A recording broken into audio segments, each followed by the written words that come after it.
People doing extraordinary things to help others. If he didn't do what he did, we would have died. Heroic acts that have sometimes meant the difference between life and death. And he was just crying, "Don't let me die, don't let me die, save me, save me." Amazing acts of courage. It was just a natural reaction. This guy needs help. Captured on dash cams, CCTV, and mobile phones. Incredible stories from the UK. He put his life at risk just to save me. And across the world. Mayday, mayday, mayday. All the people that assisted with my rescues that day are my heroes. We genuinely owe our lives to him.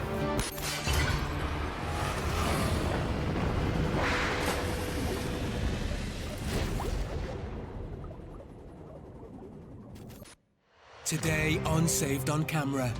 In Hawaii, a rising star in the world of volleyball takes a step too far on a hike to a waterfall. I just noticed she was getting a little too close to the edge. I couldn't see very well, and my right foot came out from under me.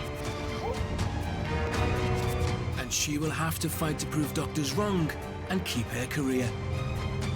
Everything that I'd worked so hard for was just gone like that in an instant.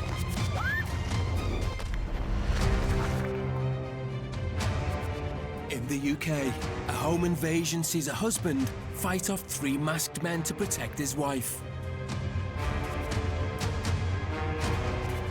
You sort of see this sort of stuff on TV. You don't expect 3 armed men in your home. A paraglider pilot has crashed into a cliff on the Dorset coast. He's left hanging on for his life with a 500-foot drop below him. My friend has crashed his paraglider into a cliff. The rescue services are on their way, but they have only one clue to his location. The caller mentioned that the paraglider was stuck about 20 meters below a tree. And in the crystal clear waters of the Bahamas, a free diver makes a near fatal error. We weren't really careful of the depth. I just used up too much fighting the fish as I was down there. Leaving his brother to try and save him from drowning. Just one thing on my mind, go save him.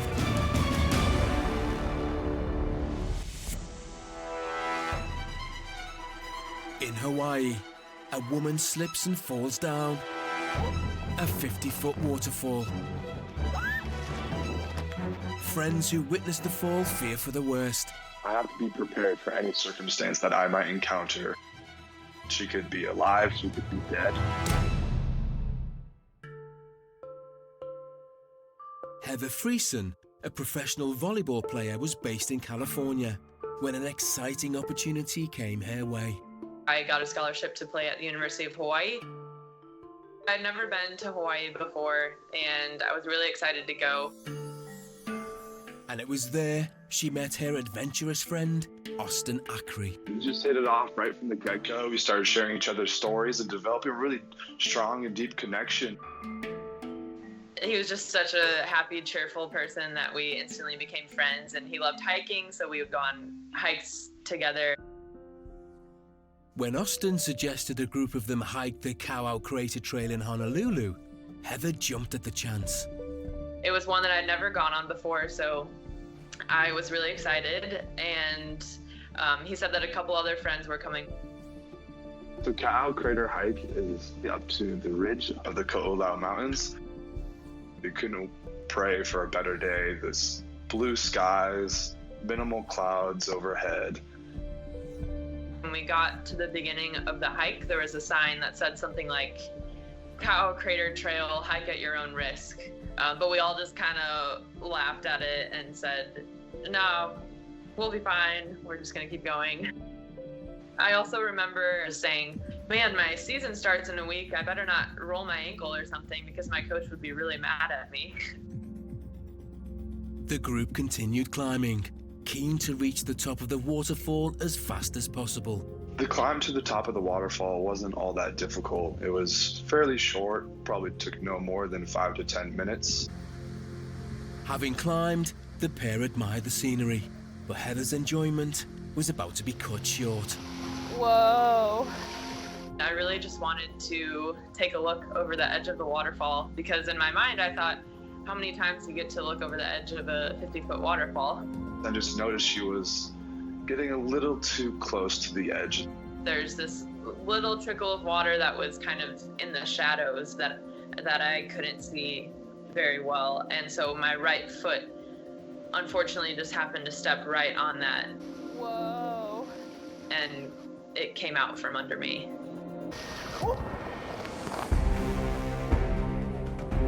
I remember looking and seeing this little ridge that I could put my left hand on. I yelled out, "Heather, hold on." I tried to grab onto that ridge, but that was too slippery as well. I remember seeing her tumble down, and it was not a pretty sight. I kind of curled up into a ball. I needed to land on my left side because I'm right-handed, so that's my hitting arm. So all of those thoughts were going through my head as I was in the free fall. I hit the rocks and then I kind of fell into the water from there. But the pool of water wasn't deep enough to break her fall. The water at the bottom of the waterfall was only about knee height. Austin raced down to the bottom. I have to be prepared for any circumstance that I might encounter when I find her at the bottom of that waterfall. She could be alive, she could be dead. But he wasn't prepared for what he found.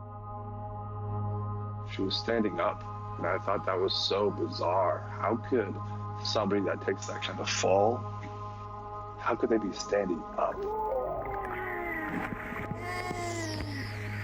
I just used what energy I had to stand up and walk over to the side of the waterfall.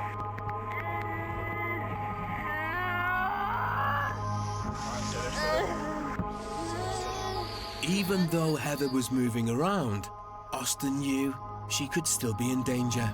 That's when other members of our group came down. I just told them, keep her awake. We do not want her falling asleep.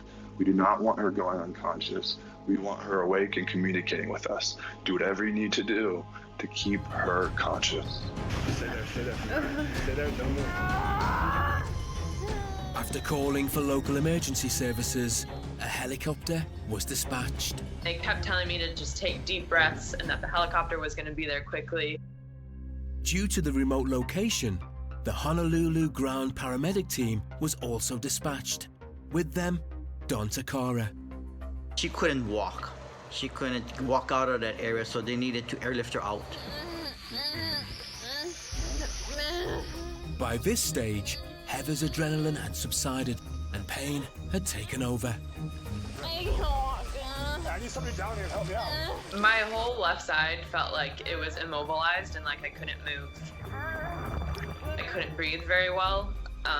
It felt like my left lung was sort of like wet, crumpled up tissue paper. When I first heard that helicopter, I was so relieved. I just knew that I was gonna get to the hospital soon and that they were gonna start fixing me. But the helicopter couldn't land there. Instead, a cage was sent down to airlift Heather to waiting ground paramedics. Fly her up to our location, which is a mile or two away from their location. As soon as I got through the trees, that was the most peaceful moment that I've ever had in my life.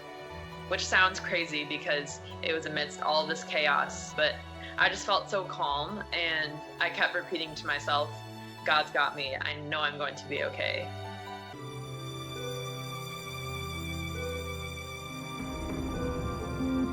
The paramedics were also surprised at how okay Heather seemed, but they must now consider internal injuries. We've noticed there was crepitus in her chest, indicating that she had a punctured lung, basically. Riding over those roads is when I really started to realize what kind of pain I was in. Because her fall was so high, it was critical that we got her to the trauma center as soon as possible. Finally, in hospital, the true extent of Heather's injuries were revealed. They told me that I had 10 broken ribs, a collapsed lung, and a fractured scapula, which is my shoulder blade. And I had a couple really deep wounds that they had to stitch up. With Austin now by her bedside, there was more devastating news to come. The doctors told us the extent of her injuries, and from what he could tell, Heather would not be playing volleyball ever again. I remember being so devastated, crying really hard because, man, everything that I'd worked so hard for was just gone like that in an instant.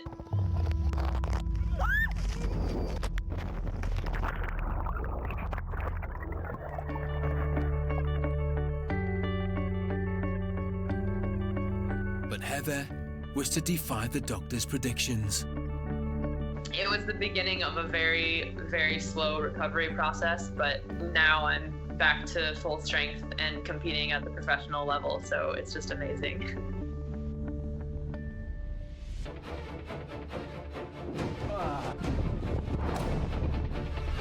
In the UK, a paraglider has crashed into a cliff with a sheer drop of 500 feet below. Control rescue. He's been up there for nearly 2 hours and exhaustion is setting in. Help is on the way, but they are worried they will not reach him in time. I look at the information on my phone and it said crashed paraglider, stuck on the side of the cliff, Thorncombe Beacon. Basically, the 3 pieces of information you really didn't want to see.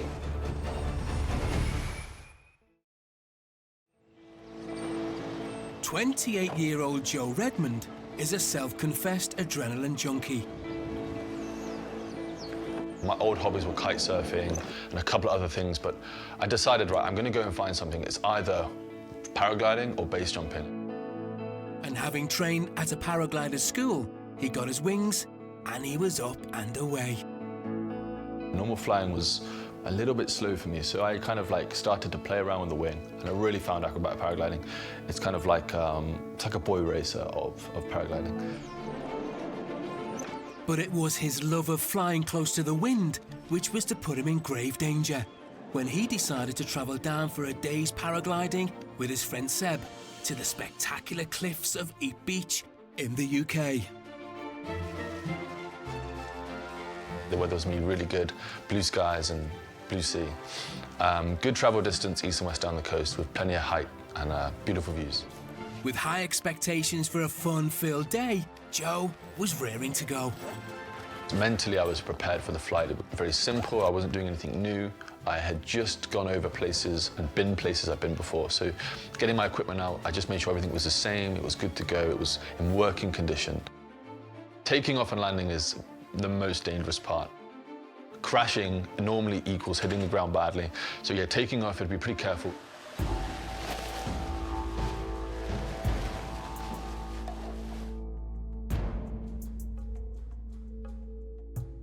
You've got like people surrounding you with their wings laid out, ready to run off the edge of the cliff, and the wind will give you enough energy to help you pull the glider up, guide it into an overhead position where you turn and face out to sea.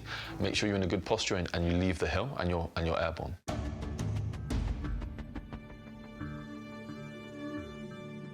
So my friend Seb had taken off before me, and he'd already managed to do a small circuit out to the left of takeoff. So when I took off, he was behind my right shoulder, and as we came out together, I looked to my right, and I can see Seb, you know, maybe 15, 20 feet up and to my right. I know, come in! We normally talk to each other in the sky, so we're flying up and down, talking and discussing, and kind of not showing off, but you're kind of enjoying your company. After an exhilarating morning in the air, Seb and Joe decided that it was time to come back to terra firma and grab some lunch. So me and Seb had both decided over lunch that it might be a good idea to try and race back to takeoff where we had initially started.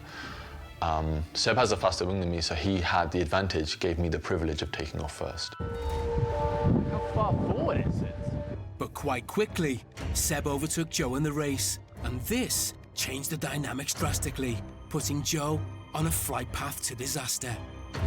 As soon as I'd realized that Seb had overtook me and I needed to make some distance, I tried to cut a few corners out of the terrain.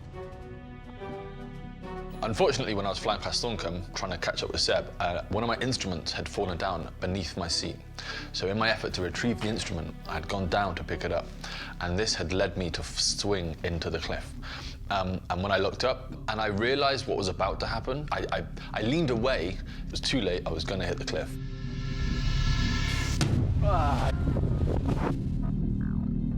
When I hit the cliff, the first thing that hit the cliff was my left side.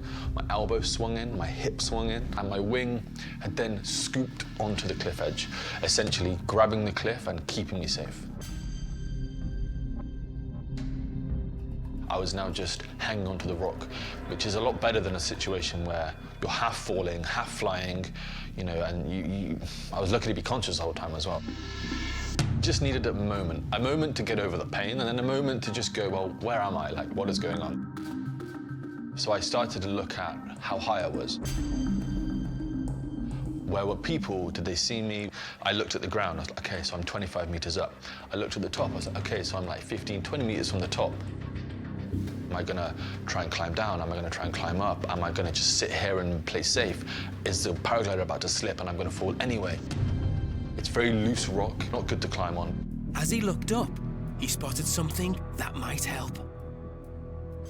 I could see a ledge above my head that gave me more of a platform to stand on. It was a place where I could reevaluate with more time.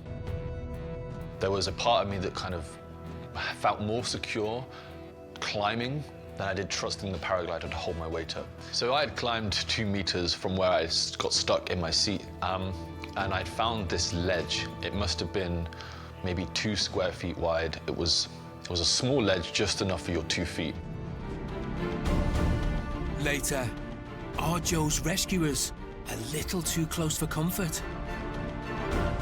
I couldn't see it. It managed to come around the corner, and I was very aware that if it literally had flown over me, because of how delicately balanced I was, it was going to blow me off. A young couple face their worst nightmare as masked men enter their home. By the time I'd got to the top of the stairs and looked down, I saw men in balaclavas at the back door of my property. With his wife ill upstairs and heavily outnumbered, a husband decides to fight back to protect her, no matter the cost. One of them pulled out which appeared to look like a knife to me, and then came towards me and said he's going to kill me.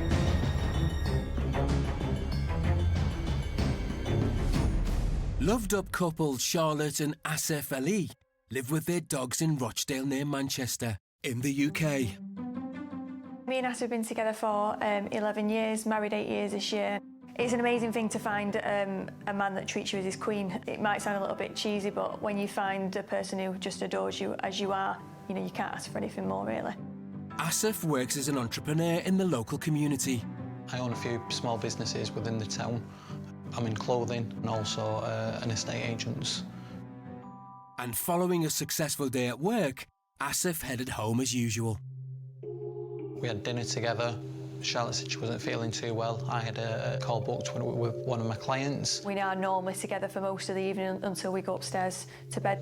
It was unusual that I wasn't with Asif downstairs in the property that night. So I went upstairs and thought I'll put some TV on first and just relax, and then I must have just drifted off. While Charlotte rested upstairs, Asif began his video call to his clients, Carla and Jamie Showett. Hi Asif, how are you doing? Nice to virtually meet you at last. We were on the call for about an hour, both of us with Asif. He was sat in his kitchen and he had the dogs in the background. 9:15 in the evening, the dog started barking. We had the patio doors open so the dogs could just freely come in and out of the patio. But soon the dog's barking was to turn from playful to panicked. When the dogs hear a noise outside, they'd run out and bark, but this bark was totally different. They'd run out, barked, and then sprinted back into the house, and then aggressively barking like I've never heard anything like it. And suddenly, mid-sentence, Asif just pushed his chair backwards, stood up with a kind of puzzled expression for a split second, and then launched himself over the table.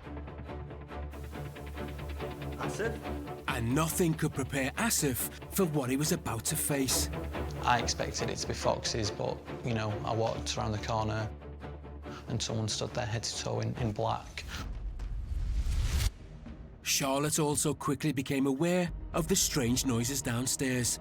Woke up to the dogs barking. Got up out of bed, and by the time I'd got to the top of the stairs and looked down, I saw men in balaclavas at the back door of my property. With no time to consider a plan of action, Asif launched himself towards the intruders. My first instinct was to protect my wife, so I just went in towards him. He threw a punch, which I ducked my head, and then I just literally laid into him. With the video call still connected, Carla and Jamie could only listen in shock as the drama unfolded. Okay, Asif. Hello? We couldn't really see a lot, but we could hear everything. Well, it started off with, what are you doing? Why are you here? What's going on? And then it was just confusion, everyone shouting at the same time. Very confusing for us. We just stood there staring at the screen, just saying to ourselves, oh my God, oh my God. And the situation was about to turn even more dangerous for Asif. Pinned this one man against the wall, and with the corner of my eye, I seen another one walk in. So, still holding the first man, I sort of flew into the second one. At this point, I turned, shouted up, Charlotte, phone the police and barricade yourself in. I went into the back bedroom, I closed the door behind me and phoned 999. Meanwhile, downstairs, things were going from bad to worse as he was becoming heavily outnumbered by the intruders. I had the one pinned, and then the second one, I managed to grab him as well, and that's when I seen the third one come through the door. It was just surreal, you know. You sort of see this sort of stuff on a film, you know, on the TV. You don't expect to be facing, you know, three armed men in your home. So I sort of let go of the 1 and 2 and threw punches at the third one. For Carla and Jamie, it was like a real-life horror film, and they felt helpless. What do you want to do? Do you know where they live? Where they live? Hold on, let me just check quickly. You could tell that there was actually a physical fight. Yeah, there was sounds of scuffle, footsteps banging. Felt like we were powerless to help them. Charlotte had managed to call the police, but all they could do was wait in terror as the fighting continued. I told him the address and said, there's 3 men with balaclavas that had just entered my home. All that was going through my mind was that something was going to happen to Asif, and, you know, that itself is enough to, you know, terrify you. And we didn't know what happened to Asif, whether he was still alive.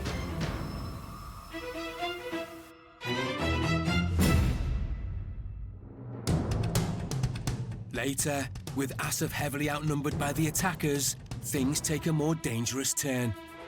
One of them pulled out which appeared to look like a knife to me, and then came towards me and said he's going to kill me.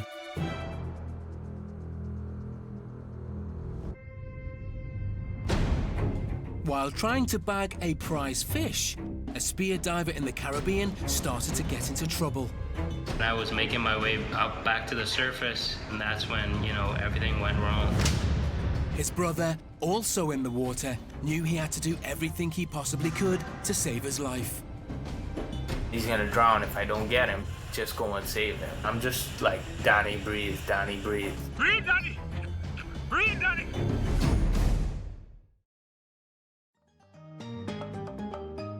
Millions of tourists opt for the glorious surroundings of the Bahamas every single year.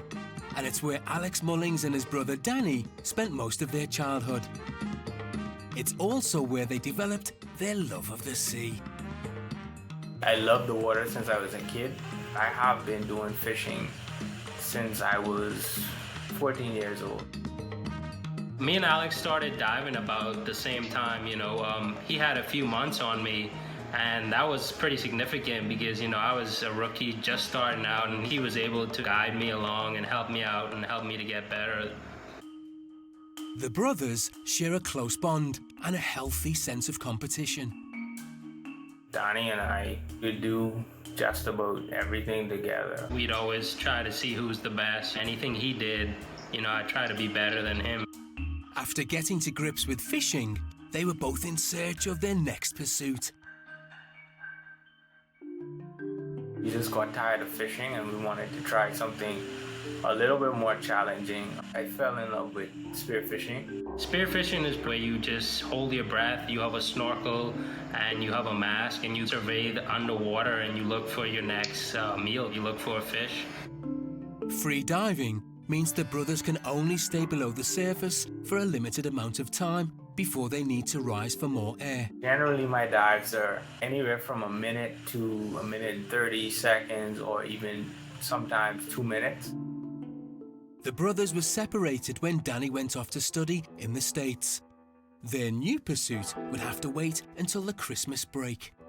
I had just gotten back from university and we were pretty eager to go out and, do some spearfishing.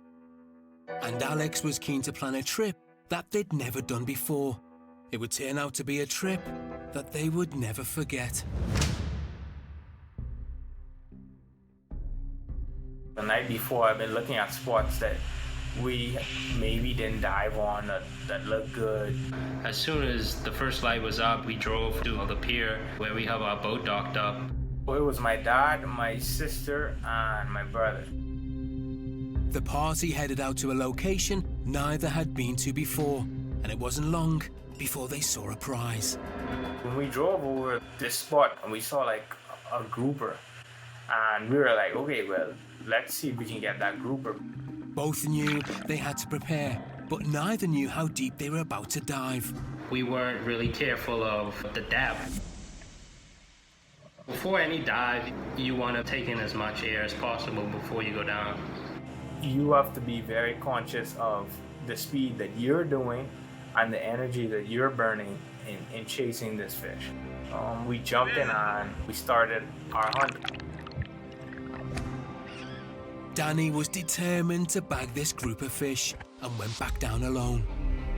Danny went down, he dove on one hole and then he swam around to the other hole and he checked it. It was pretty deep, I want to say about 70 feet. And I went down all the way to the bottom. I stayed down for quite a bit. What must have been going through his mind was, okay, I don't see the fish, so let me head back up.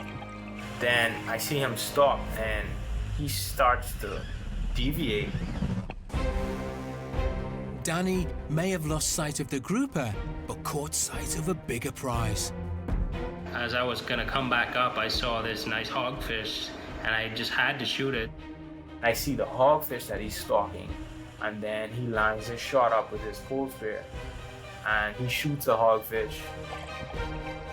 Danny had got his prize fish, but at what cost?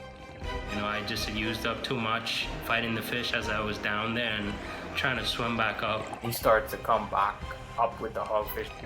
And I was making my way up back to the surface, and that's when, everything went wrong. When he got like midway, he started to lose control.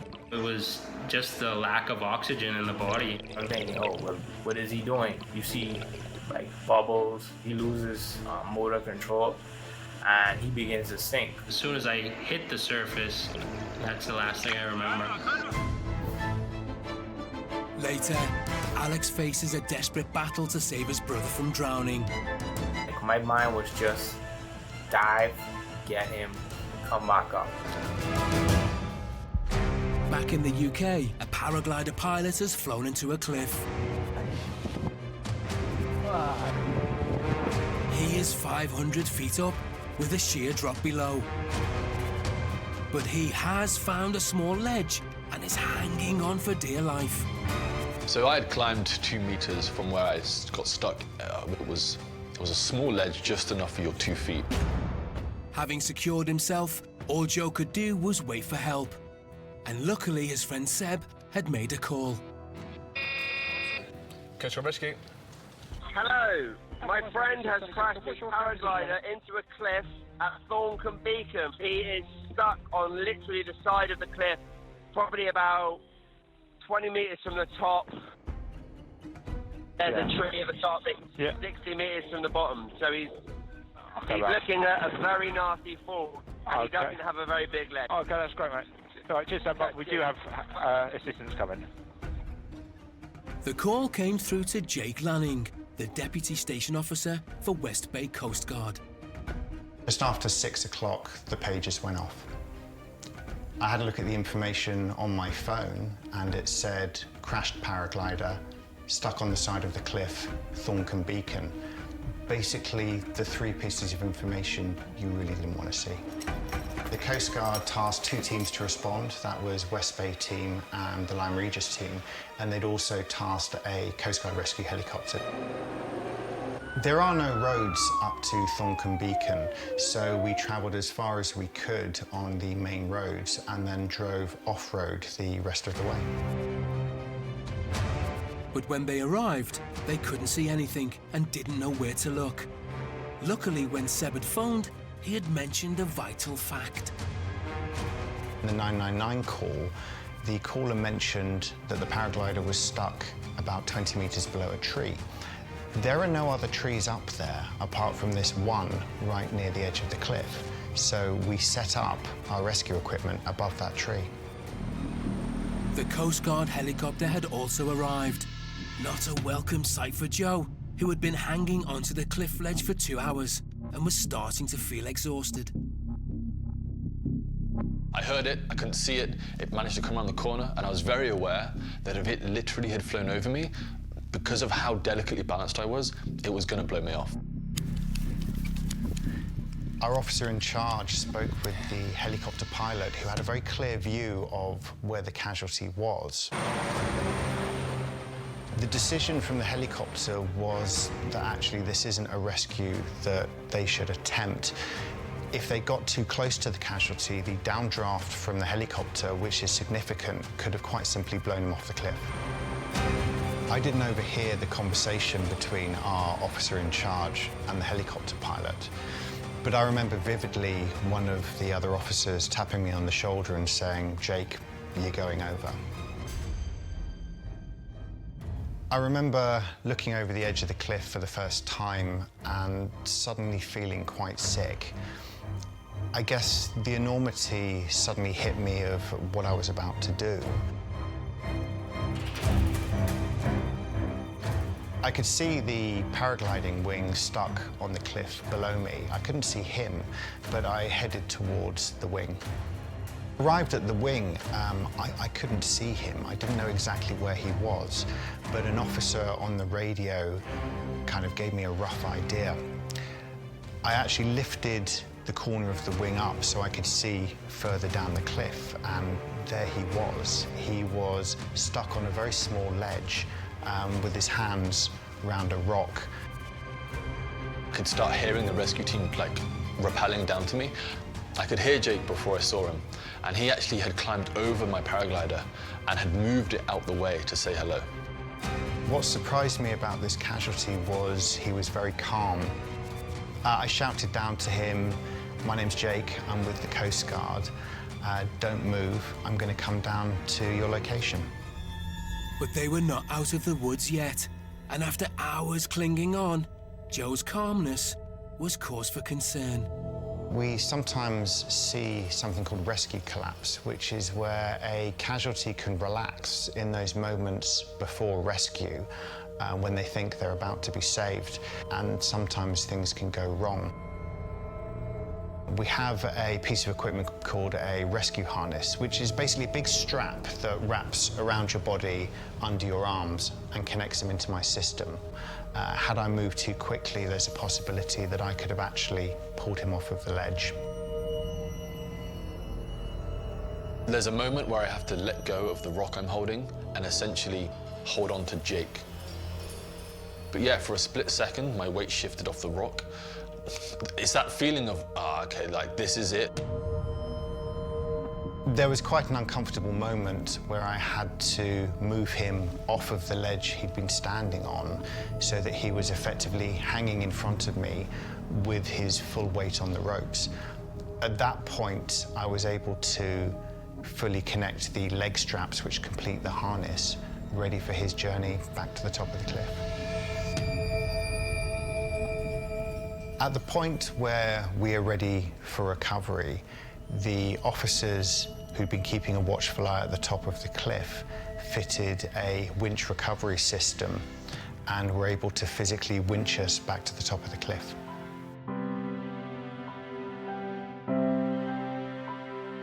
When I finally got over the top, I was very happy just to be stood up, back on level ground. When we reached the top of the cliff, it was pure elation. It wasn't just me involved in this rescue. There was a whole team of people working very hard at the top of that cliff to bring this gentleman to safety. What was more amazing is that Joe escaped with only minor injuries. He knows that the outcome could have been very different and will be forever grateful to those who saved him. I'm really thankful for the Coast Guard team that rescued me. It's really important to have these teams help people like me.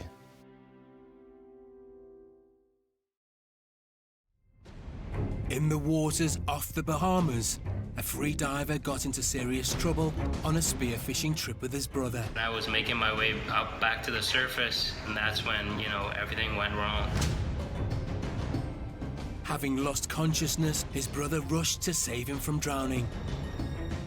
Just one thing on my mind, that was, you know, go save him. I'm his dive partner. He's gonna lose consciousness, he's gonna sink, and he's gonna drown if I don't get him. Just go and save him. I dove down for him, and my mind was blank. My mind was just dive, get him, come back up. Alex, he immediately pulled me back up to the surface. And once I got him up, then I started to try to get him to react. So I took off his mask on his face, and I started to talk to him, you know, breathe, breathe. Breathe, Danny! Breathe, Danny! Danny, breathe! Danny, breathe! I'm just like, Danny, breathe, Danny, breathe. Eventually, he takes a breath. The last few times he maybe shouted to breathe, I kind of like subconsciously heard it. And I think that's what kind of triggered me to start breathing again. Breathe, breathe, what? Breathe, breathe, breathe, breathe, breathe, okay. Breathe. Once Danny regained consciousness, you know, a lot of feelings hit me. Adrenaline definitely hit me.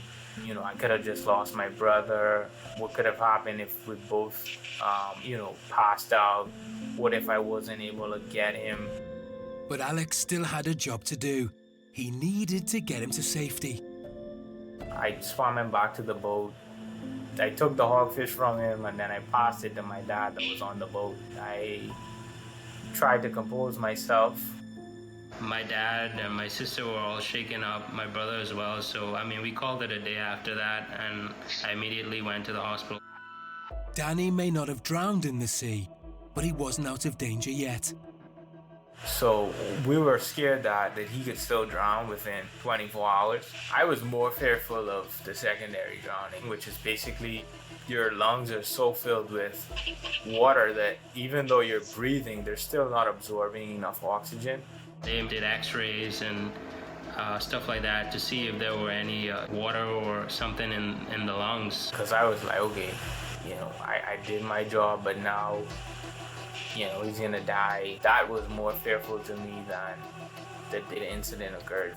I got the all clear, but I still stayed in the hospital for a few days just to make sure that everything was good. The drama of that day seemed to affect Danny the least. I wasn't really traumatized by the experience. I think it was more my brother and my dad and my sister. Every time I dived, they would always be on the lookout even more after the incident happened.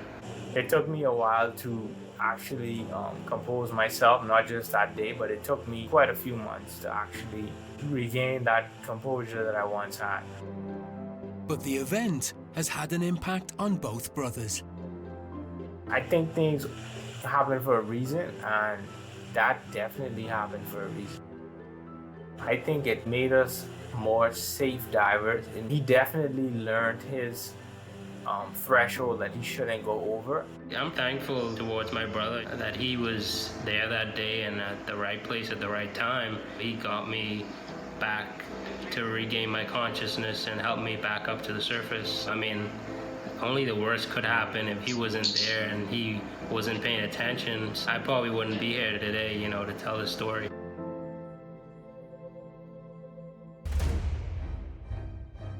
Earlier, a husband was single-handedly fighting off intruders to protect his wife. But the situation was looking increasingly dangerous as the burglars weren't about to give up. Asif? In their home in London, his business associates could only listen in shock as they heard what was going on via their video call.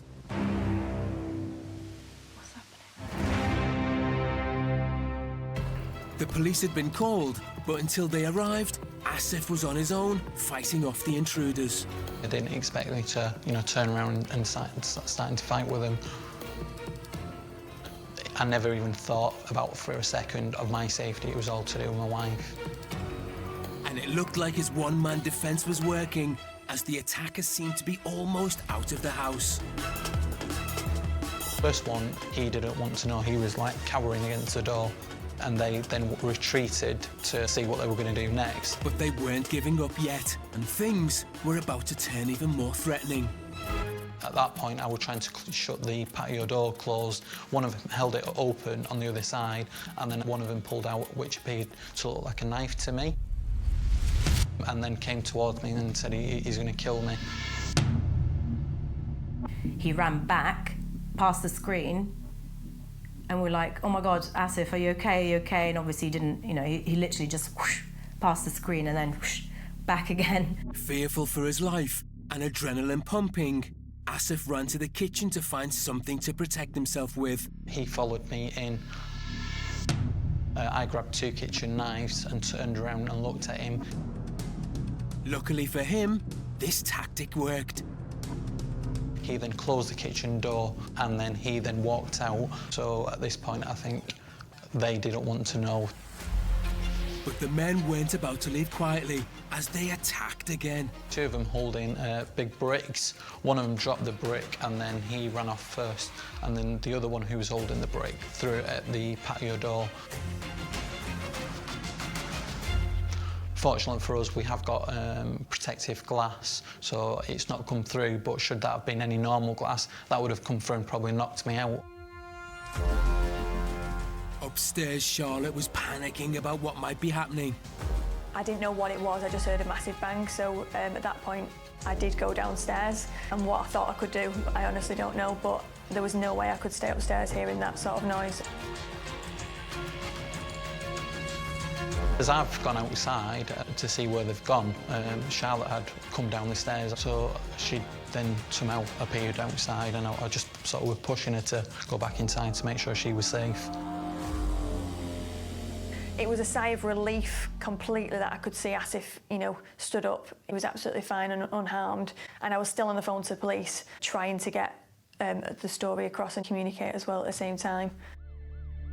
But there was a complication, meaning help hadn't reached them yet. Unfortunately for us, the police went to the wrong address because so many different neighbours had phoned because the screaming and shouting was so much that no one knew where exactly it was coming from. While they awaited the police, the community rallied round the couple. The next door neighbours came round to check that we were okay, and then another neighbour visited as well. But it was reassuring that people had come round and they do care. And there were still 2 other people anxious to know if the couple was safe. And I could hear the Skype calls, is everything all right, is everything all right? And then I realised the call was still going, so I just sort of said, I'm going to have to come back to you. Once the call was ended, what happened to them? We didn't know whether the people had left or if Charlotte was okay. Obviously, Asif had been okay enough to come and switch off the call. It was just insane, and we could hardly sleep that night, really. When the police finally arrived, when we watched the footage back and showed them, they said well done to Asif, for what he did. But when they could finally take stock of the terrifying ordeal, it hit home for the couple just how lucky they were. All that kept going through my mind is that it could have ended up in such a different way, and I could have lost my husband over it, but so courageous at the same time that he put his life at risk just to save me. That I've been in the street and I'm walking down the street and 3 blokes come at me, I'd probably turn around and run. But if they've come into my home, my wife's there was nothing, you know, whether there were going to be 5, 6, 7 of them, there was never going to get past me to hurt my wife. Belongings can be replaced, people can't. I was upstairs, helpless, and he just wanted to make sure that no matter what happened, nobody came anywhere near me.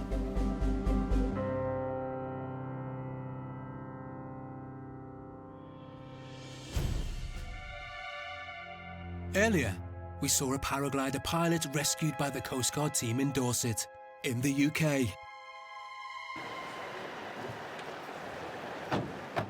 A year later, and Jake and the team from the West Bay Coast Guard are about to meet up with the man they saved that day for the first time. Really good to see you too. Cool. How long has it been? Like a year now? It's been a year. Has it actually been a year? Let me introduce you to Gemma. Yeah, Gemma. Yeah, Hi. Gemma operated your main line that day. Did she? Alan operated the safety. Alan. Nice to meet you. This is Rob, our senior Nice coastal officer who's responsible for our training. That was the first time that I've rescued someone who was precarious. And I said to the guys earlier, that was the calmest casualty that I ever could have wished for. We've done quite a few cliff rescues before, mainly of dogs, but this is the first time I've been involved with someone in such a precarious and life-threatening position. You came, you like, hey, can I move this? I was like, yeah, you can move the paraglider. Like, you had to like peek underneath, you remember? Yeah, I couldn't see you until I lifted that wing. I remember looking through and you were literally both hands around the rock. Yeah, good to have a guy with a rope come down and get you. Well, thank you very much. No, our pleasure. Meeting up with Joe has reinforced to Jake the reason why he volunteers. I think it's a great privilege to be able to help anyone who is in danger, and it makes you feel incredibly proud. But the accident hasn't put Joe off flying, and he didn't waste time getting back to the sport he loves. It's taken perhaps a week or two to get over the crash, but I was back in the air. Next weekend I was flying Eep again. It was like, get back on the horse, you know, be careful, play it safe, keep flying.